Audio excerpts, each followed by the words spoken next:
Welcome to Short Circuit, your podcast on the Federal Courts of Appeals. I'm your host, Anthony Sanders, Director of the Center for Judicial Engagement at the Institute for Justice. We're recording this on Friday, April 19th, 2024. It is a special episode because we have a special guest that we are very excited to bring to you today.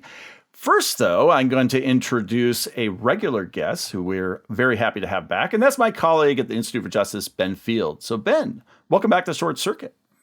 Thank you. Very, very happy to be here. And Ben will be talking about a case a little later that has to do with religious liberty and Texas prisons, very familiar territory for us here on Short Circuit to go back to the Texas prison system.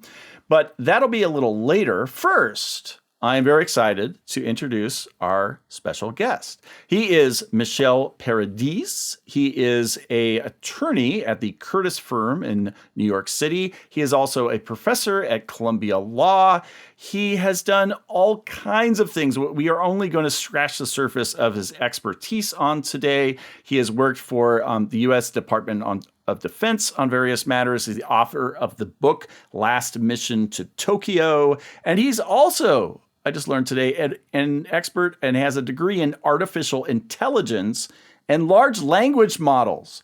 Pretty current stuff, which Short Circuit listeners will know we have talked about a bit in the recent past. And he put all that together and did something entirely different, which was author a amicus brief for us we're on behalf of a few law professors, but in our case, Gonzalez, that's at the Supreme Court, the First Amendment retaliation case that my colleague Anya Bidwell argued last month. So putting all that together, we said, we need to get Michel on Short Circuit. And so I reached out and he selected a fun case for us to hear today about national security issues. But first, Michel, welcome. Thank you very much. I'm very glad to be on. And you did my CV well. Although when I got my PhD, which is well over a decade now, had you said to someone that you're working on artificial intelligence, it would have been about the equivalent of saying I'm working on like alien biology on Mars or something like that. Like it would not have been a serious topic. So it's been very interesting and bizarre to some extent to watch this subject that I could bore people to tears with more than a decade and a half ago, all of a sudden become the hottest topic. Have you had that phenomenon where you know something and no one ever wants to talk to you, and then people look you up and the phone starts ringing because of something you said 10 years ago, essentially? Yeah, it's exactly like that. Like I remember like going to cocktail parties and telling people, people casually ask, "Oh, what's your PhD on?" And I would be, "Oh, well, I'm teaching a computer how to take the SATs." And they would sort of just like stare blankly at me for a little while and then look over my shoulder to see who else is interesting to talk to. And now, again, to hear people talk about large language models and natural language programming and tokenization and all of these things that are now hot buzzwords, to see that just become common currency again is at best ironic from my standpoint and kind of weird and funny. Well, one thing that they probably would have heard about at a cocktail party is Guantanamo Bay. And there's an effort to get some documents related to that place. So what's going on with that in the D.C. circuit? Sure. So the case that I kind of brought to talk about today is a case called Cannell versus the Central Intelligence Agency. And it was brought, Jay Cannell is an attorney for one of the accused 9/11 plotters who've been pending prosecution in Guantanamo since 2008, if I recall. And that trial, anyone who follows that knows that is the Jarndyce v. Jarndyce of the 21st century. It's a trial that never seems to get any closer to concluding. And one of the main issues that has bedeviled that prosecution from the beginning is the fact that Jay Cannell's client, as well as a number of the other Guantanamo detainees, were previously held by the CIA in the so-called black sites, which were essentially secret prisons that the Central Intelligence operated around the world, outside the oversight of Congress and outside the oversight of all sorts of things, where enhanced interrogation techniques were used. If you type enhanced interrogation into into Microsoft Word, it will autocorrect that to torture, which is sort of an interesting Wow. application of large language models all by itself. And so one of the issues that Cannell thinks is either relevant and important, given the fact that his client is subject to the death penalty if he's convicted, is the fact that confessions that the gentleman on trial made to non-CIA personnel, FBI interrogators, after they arrived in Guantanamo in 2006, 2007, are going to be used as evidence in their prosecution. And so one of the arguments that they have attempted to make is that when they were transferred publicly by the Bush administration to Guantanamo and then interrogated by the so-called clean teams, that the interrogations were in fact just a continuation of their enhanced interrogation in the black sites by the CIA. And one of the arguments that Cannell, I think, is trying to pursue, I don't know this exactly, but my assumption just from the nature of these cases, one of the arguments he's trying to pursue is that Guantanamo, certainly in the period from about 2006 to 2007, right after all of these high-value detainees, as they're called, or the CIA detainees, were taken there by the Bush administration, that the CIA was essentially still in what was described as operational control of the prison. So even though sort of superficially they're being held by the Department of Defense and interrogated superficially by the Justice Department, really it's the CIA operating and running everything from behind the scenes. And where he gets that from leads to this, I think, really interesting FOIA case that is bubbling up and was just argued in the DC Circuit a few weeks ago. If you remember a decade ago now, the Senate Intelligence Committee issued a report on the CIA's torture program, the Black Site program. And one of the things that gets mentioned in the report, referencing some Central Intelligence Agency documents, is that the CIA maintained operational control over Guantanamo for at least a period after they were first moved there in 2006.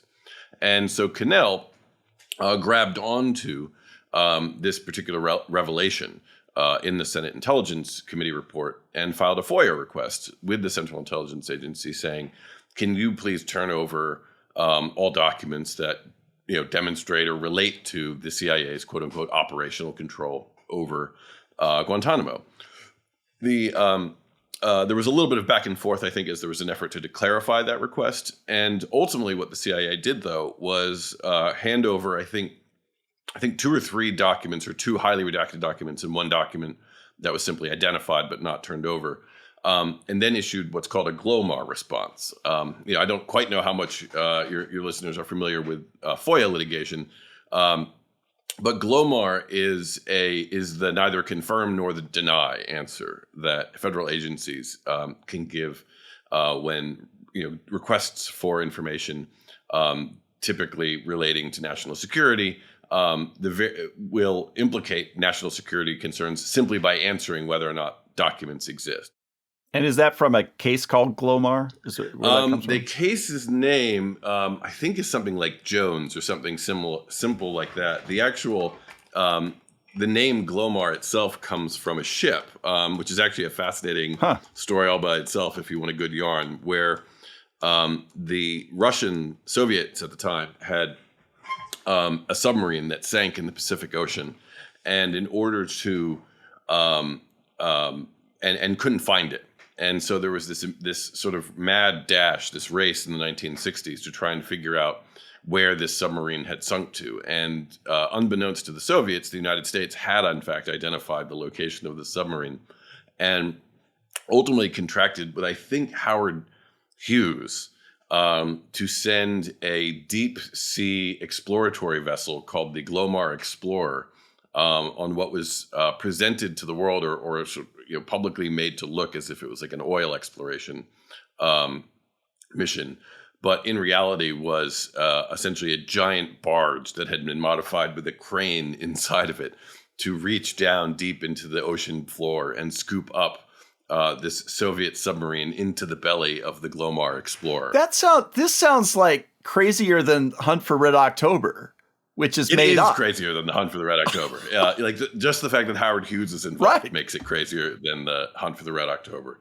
So it was this great sort of intelligence, caper from the 1960s. News of which eventually did break by some investigative reporters, and so individuals attempted to get government documents relating to this Glomar Explorer operation, and the CIA responded that if we respond that we don't have documents, we'll be lying, right? But if we respond that we do have documents, that in itself will confirm that this operation existed, and the operation itself, the very existence of this operation, was classified. Right. And so ordinarily, again, I don't want to do too much FOIA 101, but normally when you do a FOIA request, even when the government is going to withhold documents, they'll give you something called a Vaughan Index. And that Vaughan Index is basically a list of all the documents the government has, sometimes with short descriptions of what they are, and then either sort of an indication that the document will be turned over, or a invocation of the various exemptions that FOIA has for when the government can withhold documents. And one of those exemptions is essentially national security related. And then there's a third, or FOIA Exemption 3 relates to any document that can be held by law, which is broadly interpreted to also include the ability to withhold classified national security information. And so ultimately, the D.C. Circuit in this case involving the Glomar Explorer says, yes, the CIA can basically, instead of issuing a Vaughan Index, say, we neither confirm nor deny that documents relating to the subject matter that you've presented to us or are seeking documents on exist, because if we simply identify the existence of documents, that in turn will release national security information that we're trying to protect. Right.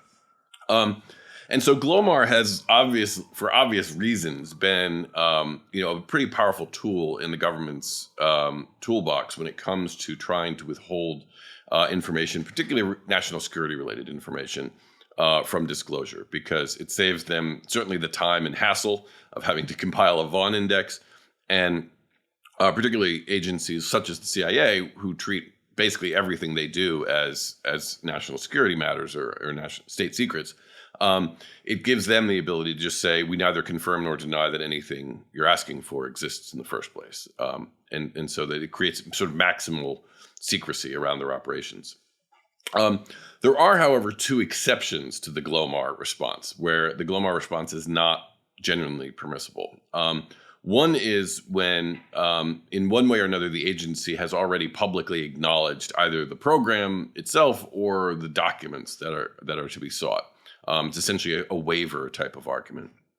And then related to that, although very underdeveloped, is the idea that even where the agency itself hasn't disclosed the existence of what's being withheld, that if enough that you can make an evidentiary showing to say that the declaration that something that will neither confirm nor deny is just so implausible as to. Are we allowed to swear on this show? I'm not sure. Yes, trigger warning, but go ahead. Trigger warning. Yeah, I'm going to put the E on the podcast right now. But to basically say the plausible deniability becomes bullshit, and everyone knows it. And so Cannell's argument, which I think is really interesting and fascinating, is essentially tries to hit both exceptions. One is that the CIA, by providing the documents to the Senate, essentially, if nothing else, disclosed the existence of this relationship, this operational relationship, whatever operational control might be, to Guantanamo in the period after they were taken technically out of CIA custody and given over to the DoD. And even if that doesn't count as like a full-on waiver, which is actually a pretty high standard to hit under existing DC Circuit law, that the idea that the Central Intelligence Agency isn't can sort of deny that it had some significant relationship in the operations of Guantanamo in the 2006-2008 period has just been belied by so many credible public official sources that a Glomar response is no longer is no longer credible, right? And because that dissent is no longer credible, they have to now provide a Vaughan index, right? A list of the documents they have. That doesn't mean they have to give those documents over, but it does mean that they can no longer pretend that the information just doesn't exist one way or another. To sort of cut to the chase of how this litigation seems to be going, so Cannell loses in the district court. The district court is pretty dismissive of the arguments and takes a pretty robust, pretty muscular reading of the waiver rule, and more or less says unless the CIA agrees specifically that these particular documents exist, then you really don't get them. It seems essentially that it's just too vague, this public information, to allow you to open the door to get to the next level. Is that read correct? Basically, yeah. It's a combination of, Cannell's arguments make sense, but or even if they don't make sense, they're not specific enough to say that this specific document that the CIA is glomaring, right, says does or doesn't exist. That they don't have to turn it over because they haven't specifically said this document exists. They've said a handful of other documents exist, and those were turned over, but anything else beyond those.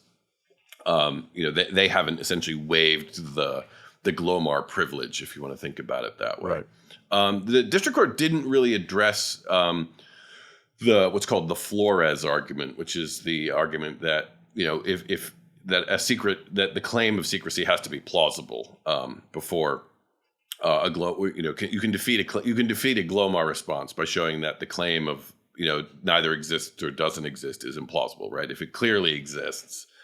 Based on extrinsic evidence, the CIA can no longer or any government agency can no longer just sort of throw up Glomar as a, go away. And the district court really didn't engage on that. Represented by the ACLU, they just argued this case in the DC Circuit a few weeks ago, and it's available to those who might want to listen to it on a podcast that I've hosted for many years called Audio Arguendo. It's on all your happy podcast apps, Spotify. We'll put a link in the show notes too to that feed. Yeah, that's great. It's for people who listen to this podcast, you'll probably enjoy it. It's not me talking. Don't worry. It's just unedited arguments of oral arguments from the circuit courts. We get international arguments in there as well from the ICJ, most recently Supreme Court, all the Supreme Court arguments and stuff like that. So the Cannell argument is up on the Audio Arguendo podcast if you want to listen to it. Cannell was represented by the ACLU, who's done a number of these cases, as you might imagine, including against the CIA. And the argument, I think, went a lot better for Cannell than you might have expected reading the district court opinion. The judges on the court, Judge Childs presided, and Judge Garcia both had a lot of pretty pointed questions for the government. Less on this waiver point that we talked about before. I think everyone more or less kind of assumes that waiver is probably a bridge too far. But on this idea that is it still plausible for the CIA to say there's no documents relating to CIA operations in Guantanamo?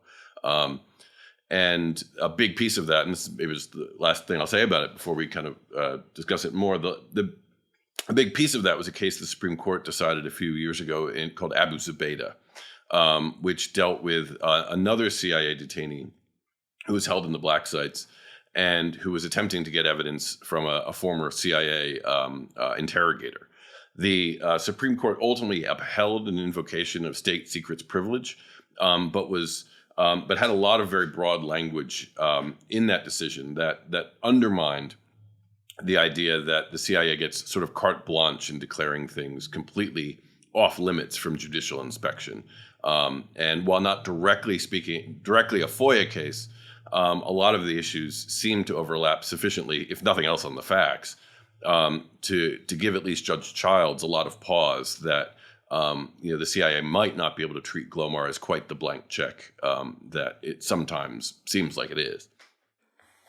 Yeah, so I guess my reaction to this was, it seems so implausible to say that the CIA has nothing to do with Gitmo. There's the Senate report saying they do.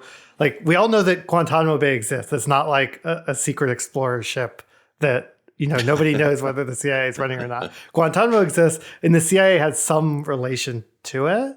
And so, it just seemed completely implausible to me that there isn't anything. But I guess the flip side is if they, provided this index and it had oh, there are actually 10,000 responsive documents, that would be a pretty strong indication that they had operational control just by the volume of information, even if they didn't disclose any of the documents. So I was just curious, like, one, how do you weigh those considerations, and did the court actually grapple with that? Because the district court just seemed to bat this away and say the CIA can do whatever it wants. And second, like given that it's pretty obvious the CIA had some relevance, like why are they fighting this? I can understand why they would want to, hold some documents back, but why can't they just acknowledge this fact that everybody seems to kind of know? Yeah. So second question, I don't know, right? You'd have to ask the CIA what they're still protecting specifically, or why they're being cagey about it. I think part of it, just to be 100% fair to the CIA, is they treat everything they do as classified, and they are have deep just institutional interests in not essentially involuntarily declassifying anything that they've done, especially when it was previously classified at very high top secret levels, like their operations in Guantanamo and the black sites were. But no, I think it's a really tricky case, actually, for all the reasons you said. Right, there is a certain I think that's a great point about how many. If they issue a Vaughan index that's like 50,000 pages long or something like that, right? Quantity is quality at that point, and you could just think about it as almost metadata, right? Like that's a lot of responsive documents to suggest a much deeper level of CIA involvement than perhaps they've publicly acknowledged, and maybe they see that as a problem or not. So it's a really tricky case, and I think the trickiest case for both sides is the level of generality, right? The CIA wants everything to be at the tightest possible, narrowest, lowest level of generality. So you have to identify document by document really why this document should, the very existence of this document should no longer be precluded. But But at the highest possible level of generality, like all CIA operations in Guantanamo, right? That does seem like a very high level of generality that could lead precisely the problems you pointed out. And so figuring out how to draw that line, what is precise enough? What does the government, what has the government really disclosed? What does the public really know about CIA activities to make certain CIA denials, plausible or not? Is both a tricky question, and it's actually one of the reasons I think the argument lasted like 40 minutes, right? It was quite a long argument as these go, because it's actually a difficult case for both sides. I have a question just about the nature of these records. It seems like the chink in the armor that it is allowing this argument to be made was a reference in footnote 977 to this document, which itself is then a footnote to this memo.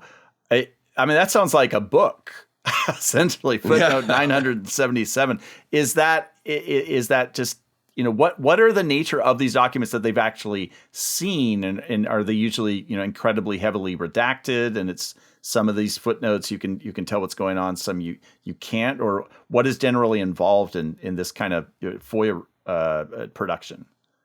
Sure. So, I think they released two documents pursuant to this quest, and Vaughan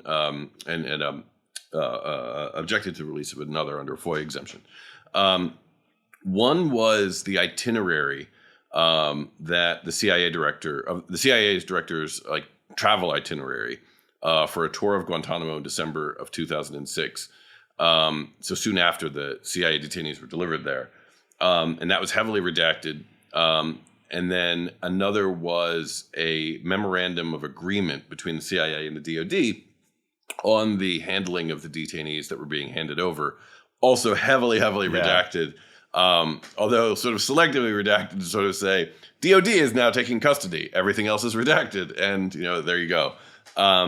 So that's what's been handed over so far, because I think those two documents were actually explicitly the ones referenced in that footnote, right, or adjacent enough to it. What kind of documents could there be elsewhere? It's hard to know, right? Look, thinking about these cases more generally, not this specific case, right? You might have cable traffic. That's kind of the most common type of document you're going to see out of the intelligence agencies, just like it would be with the State Department, right? Because a lot of a lot of official policy gets made essentially through communications that are, cables as opposed to emails, but cables. There could be emails as well between various components. There could be notes of meetings or minutes of meetings between CIA and DOD and DOJ and the White House, right? That would be hardly unusual, but it could very well exist here. Certainly meetings of the DNI, the Director of National Intelligence. So it could add up, maybe not quite to 50,000 pages, but it could add up pretty quickly to a lot of documents where if the question is what kind of operational control, as the term is, did the CIA exercise in Guantanamo during? By the way, these days, what does a cable actually look like? Because I'm sure even the State Department doesn't use Morse code anymore. So what does that actually mean? They look like emails. Yeah, right. Depending on the agency, it looks like an email. There's just lots of headers on it, and for some reason, they still get written in all caps. Just for I don't know why. Well, they look very secretive, I guess, if it's all they caps. do. They look like they're up to something for sure. One last question. You mentioned two of the judges. Who was the third judge on the panel? Do you remember? So Judge Ginsburg. So it was Judge Charles. So the argument was presided over by Judge Childs, Garcia, and Ginsburg, who's now a senior judge. Right. So two Biden appointees. Garcia's a pretty new appointee. Childs is also a pretty new appointee. And then Judge Ginsburg has obviously been on the court since the 70s. Right. Yeah. Or since the 80s. Yeah. Reagan appointee. And he always has interesting things to say. So we'll see how that shakes out. Yeah. He was pretty active at argument as well. Not as active as Garcia and Childs were, but he definitely jumped in a few times. Well, that will be great to watch. I'm sure when that case comes out, it will be newsletter worthy for our short circuit newsletter. You'd think I'd be able to say those words, but now we're going to turn on Short Circuit to the Fifth Circuit. And Ben, this is interesting in a lot of ways, this opinion. Religious liberty case about prisoners where the prisoner wins. We have a per curiam decision, even though it doesn't seem odd or different than your run-of-the-mill Fifth Circuit opinion. And then we have a decision against prison officials, strong decision, concurrence by Judge Oldham, of all folks, usually thought of as a law and order type of guy. So what's going on here? Yeah. So it's a case, as you said, a religious liberty case that has to do with a statute, the Religious Land Use and Institutionalized Persons Act, which people tend to say is RLUIPA. So backronyms can be annoying, but at least they're a little bit easier to say than having to create a name for something like RLUIPA. But that's what we have. And what RLUIPA says is that for land use decisions or for people who are in prison, and if they're receiving federal funds, that the government has to be particularly solicitous of religious liberty. And they can't, if somebody says, I want to practice my religion, the government has to have a compelling reason to stop them. And they have to narrowly tailor their response to make sure that they're serving that compelling interest. And so in this case, we have a Muslim inmate in the Texas Department of Criminal Justice system. And there are three different things that he wants to do that he alleges that the prison system isn't letting him do. So the first is for weekly prayers. He needs to shower beforehand to ritually clean himself. And without getting into the details, let's just say that the typical shower situation in the Texas prisons is not conducive to ritual cleansing. I don't think of spiritual experience when I think of prison showers. No. So he says if I'm forced to shower with the other inmates, it is not appropriate for being able to pray afterwards. Second has to do with daily prayer. So, famously the 5 daily prayers that observant Muslims do. He said that he's like in this cramped space and it's just not possible for him physically to do the prayers, and also that he's stuck around inmates who will yell at him or threaten him for practicing his religion, which impedes his ability to do that. And finally, he says that he needs to engage in Quranic studies, practice Talim, and the prison hasn't had Talim services for years. saying that, well, you need to have an outside volunteer, but then the prison doesn't actually find any outside volunteers. And so he brings these 3 claims. The district court granted summary judgment to the prison on everything. At the time, he was pro se, so he was representing himself, which is pretty common for prisoner lawsuits. But then it goes up to the Fifth Circuit. He's appointed counsel. And as you said, Anthony, he just wins an across-the-board win. And I think that, listeners to the podcast, we talk about tiers of scrutiny a lot, and we talk about judicial engagement. And this case really shows what it means for courts to be engaged and what the difference is between low levels of scrutiny and higher levels of scrutiny. Yeah. Because it's easy to imagine a situation like this where the prison comes in and says, look, there's just so many safety issues and security issues that you have to give us, discretion to do what we need to do. But here you see a court actually digging in and saying, well, did you consider the alternatives, and giving real weight to his religious liberty claims? And I think it's quite powerful to see what happens when that's the case. So the first thing that the court looks into is this showering situation. And they say, look, at the very least, there's a fact dispute on how big a burden this is, but he certainly made a plausible allegation that prisoners around him are making it impossible for him to clean himself in the way that he needs to for these services. And then they also point out, they're like, look, he has presented evidence that other types of prisoners, so for instance, those who volunteer to be janitors or kitchen staff, they get to shower separately. So why can't he? And just, on its face, it seems sort of implausible that they couldn't just give this guy like an extra 2 minutes before everybody else gets into the shower to do his ritual cleansing. And so they say, at the very least, the district court needs to give a closer look to this.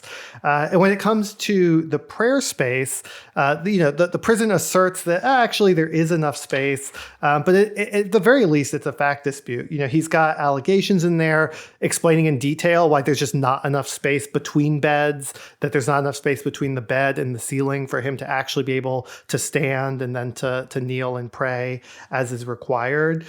He's got evidence of, other inmates threatening him.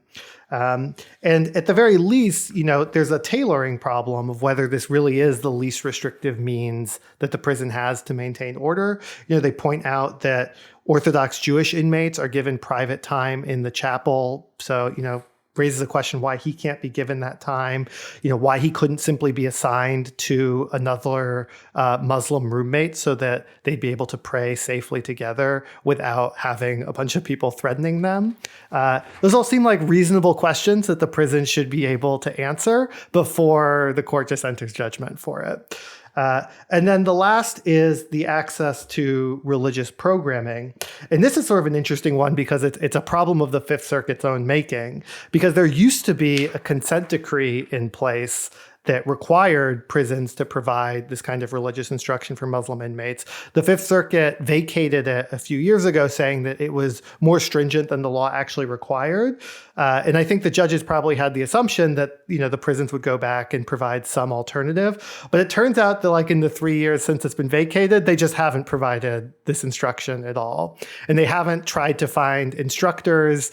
And so what this prisoner says is look, the prison is able to provide these services for Jewish inmates. The prison used to be able to provide these services until this consent order was vacated.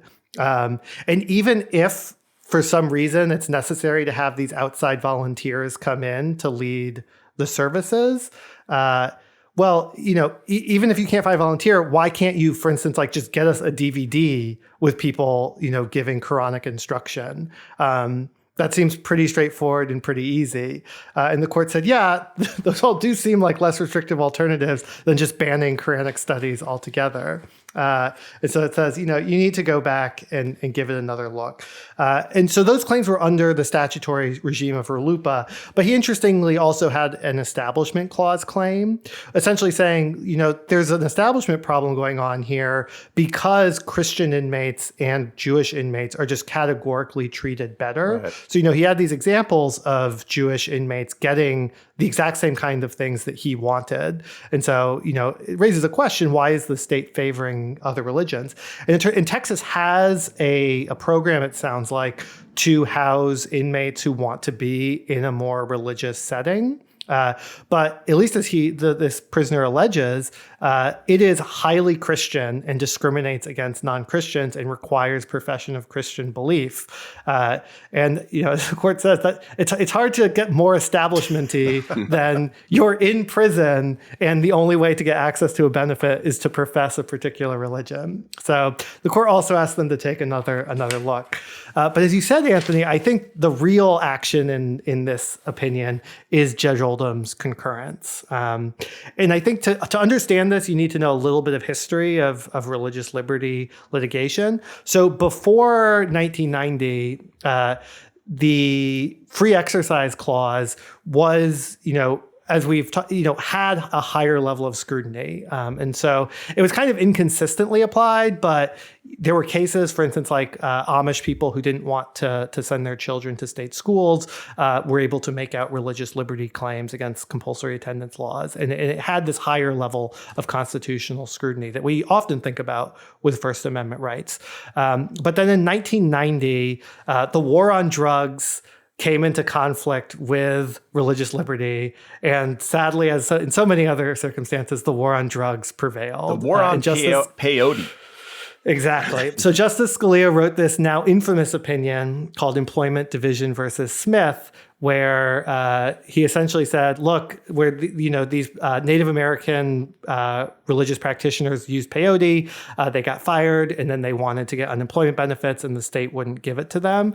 And he said, well, the law against drugs isn't targeted specifically at religion, and so as long as it's a generally applicable law, a neutral law of general applicability, I think is the phrase, then you're not going to get any ability to assert a free exercise clause claim, and you're just going to get rational basis review. Congress was outraged by this, and they passed a law which also has a fun short form. It's RFRA, the Religious Freedom Restoration Act, which said, no, we're going to go back to the strict scrutiny that existed before. The Supreme Court struck down that law as it applied to the states and said, so Congress can impose this restriction on federal programs, but they can't impose it directly against state governments. And then Congress responded to that with RLUIPA, where they got the hook of, well, if you're taking federal money, then we're going to reimpose this heightened strict scrutiny on you. But only for prisons and land use. And I can't remember why that is, but... Right. I guess those were the two areas. So like prisons, you can see why it kind of makes sense. So like people are in prison, they need, if the state doesn't give them access to their ability to practice, they won't be able to. And land use, I think, was focused around the fact that people like couldn't build churches or religious institutions in places that zoning laws were getting in the way. And so against that background, Judge Oldham writes his opinion. And he says two different things. The first thing is, guys, strict scrutiny means strict scrutiny. And Texas prisons or prisons throughout the Fifth Circuit, you need to treat religious liberty seriously. And that this is different from people who are just out in the world.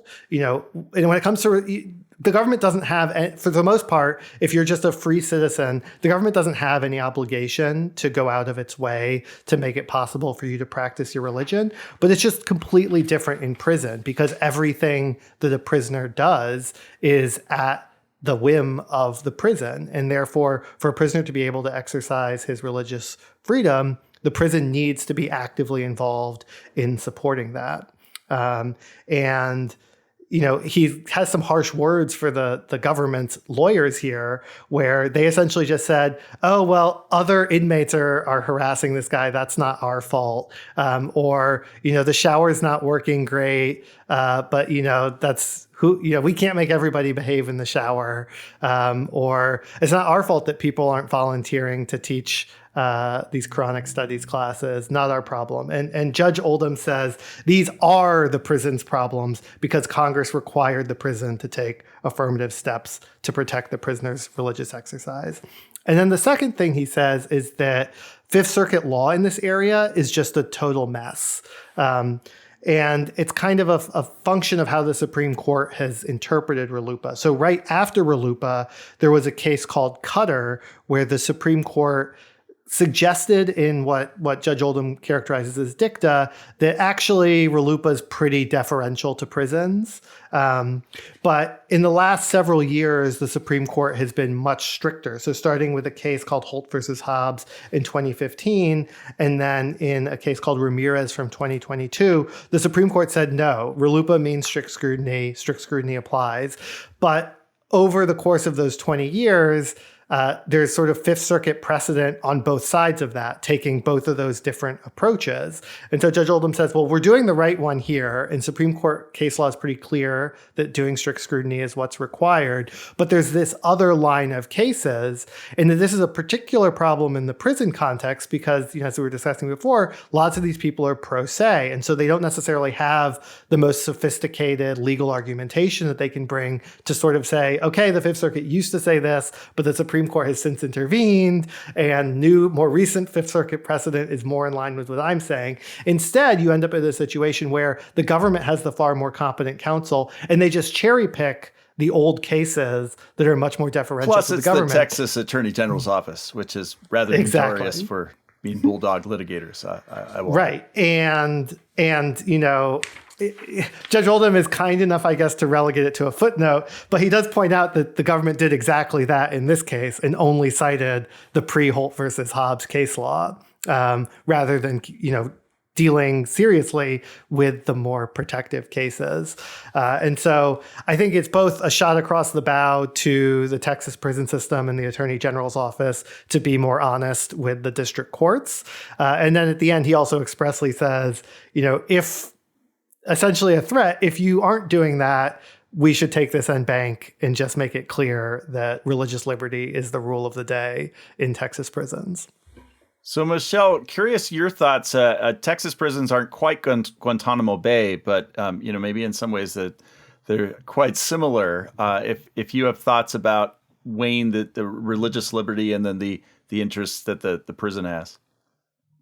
Yeah, it certainly in Guantanamo it's a recurrent interest, although it's probably much more like the Christian prisoners in the Texas jails or in the Texas prisoners, just because the religious complexion of the detainee population is pretty monolithic, and so the prison has done a lot over. Certainly in latter years, right? Certainly over the past 10 years, to provide accommodations for religious practices. One of the big ones that has been controversial in Guantanamo a while ago was one of the prison commanders changed the policy on the handling of detainees by female guards. And so, and if you're a devout Muslim, there's a lot of sensitivity to obviously sort of intersex contact. And so there, it became a real issue because you would have female guards essentially manhandling Muslim prisoners, and therefore they wouldn't go and meet with lawyers or go to court, and that was creating its own sort of obstacles. Eventually, people tried to litigate that. It became a mess all by itself, but it was resolved ultimately just administratively because there were plenty of guards to do the handling without creating all these religious issues. But it is always certainly in Guantanamo, it's been sort of a recurrent context. But I imagine in the prison context, too, it's very tricky.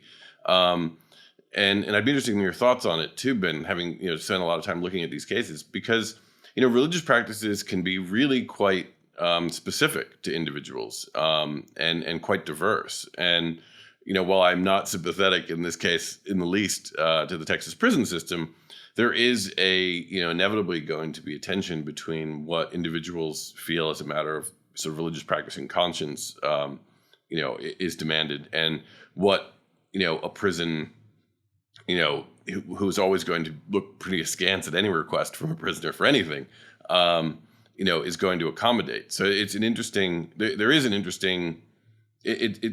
This decision seems very clear, but it does sort of point to a pretty interesting gray area between the ordinary deference that's just almost absolute in the prison context and these religious claims for which a lot of deference increasingly is given by the courts.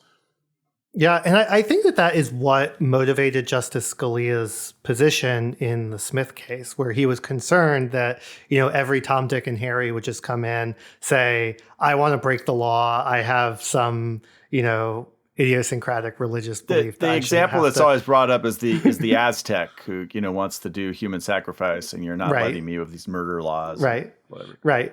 Yeah, my lead foot on the interstate is a religious belief of mine that I should be able to fly as fast as the wind. But I think that this opinion is realistic about that, and I think what it's saying is, I don't think it means that the prison is always going to lose and that a prisoner can just assert anything and win. But I think what it's saying is we are actually going to look at reality. We're going to look at facts, and we're going to look at whether the prison has actually made a good faith effort to accommodate a sincere religious practice. And I think that the cases in the past suggest, because often you can just look at another prisoner who's getting very similar treatment to what the claimant wants, and the prison never really explains the difference. So in that Holt versus Hobbs case, which was the one where the Supreme Court kind of changed its tune on this, it was another Muslim prisoner who wanted to keep a beard, and the prison said, well, if you keep a beard, you might be able to hide contraband or razors in there, which facially sounds quite plausible. But then you actually look at the record, and he only wanted like a 1/4-inch beard. So you can't hide a lot in there. And it turned out that, there's many African-American men have a skin condition that make it difficult or painful to shave. And so the prison system at issue there already had an exemption from its general clean shaven requirement for lots of prisoners. And the court said, well, why don't you just, let this guy in to the same regulatory regime? And I think that, this case, all three of the claims that this prisoner brought, he could point to a very, very easy thing for the court to do, like just buy a DVD of chronic studies, or point to other people who already got the treatment that he was asking for. And so I think, if somebody says, oh, it's my religious belief that I should be able to walk around with a lockpicking kit, I think the prison would be able to show that there was no way for them to accommodate that practice. But in the cases that are really going to be litigated, the court should look at evidence. And obviously that's a theme in all of IJ's cases, that the court shouldn't just accept whatever the government says at face value, but should actually, at least apply common sense to say whether that makes sense. And I think that goes to show that so often, as we talk about in IJ cases, and we've talked about on Short Circuit, although strict scrutiny is nice if you're the plaintiff's attorney, and of course strict scrutiny helped this man here, really the difference is no scrutiny versus some scrutiny. And once you have some scrutiny and you actually have to look into the facts and what actually is going on, and you realize that the beard is only a 1/4 inch long and all the rest of it, that's going to be enough in most cases to have a rational outcome that's going to help the plaintiff, instead of the deference that we get in cases like where the rational basis test is applied. And it's certainly, can I actually add to that? Because I do think it is a question ultimately about whether or not the judiciary feels that it has a role right at the very bottom of it. And the parallel that immediately jumps to mind, certainly like with Holt, but also this case, is the military context, the broader military context, with military recruits and religious exemptions for military personnel's religious practices. The famous case I'm sure you're all familiar with is Goldman versus Weinberger, where the Supreme Court in the 80s said a Jewish Air Force psychologist couldn't wear a yarmulke. But since RFRA, the lower courts of appeal, I don't think the Supreme Court's engaged on this at all, but the lower courts of appeal have read a fairly muscular, not similar to RLUIPA in a way, a fairly muscular equal protection or sort of free exercise jurisprudence, even in the military context. And in the context of the beard, it was exactly the same thing relating to Sikh recruits to the Marine Corps, where they also have essentially religious-oriented grooming requirements that they were seeking exemption from. And again, the fact that there were medical exemptions for individuals, I can't remember the skin condition, but the same issue was raised in that case, and the court, what I think was ultimately decisive was that the court was not willing to accept it's the Marine Corps, goddammit argument, which is very similar in some ways to the argument you see in prison condition cases where it's like, yeah, it's a prison. It seems to be the underlying theme. And so at least in the religious context, I feel like with both RLUIPA and RFRA, the courts have understood themselves to have greater permission to intervene in circumstances where in every other context, the courts basically turn a blind eye to whatever rights are being asserted. Well, we'll continue to see if we can have that blind eye not turned in other circumstances that we talk about here on Short Circuit.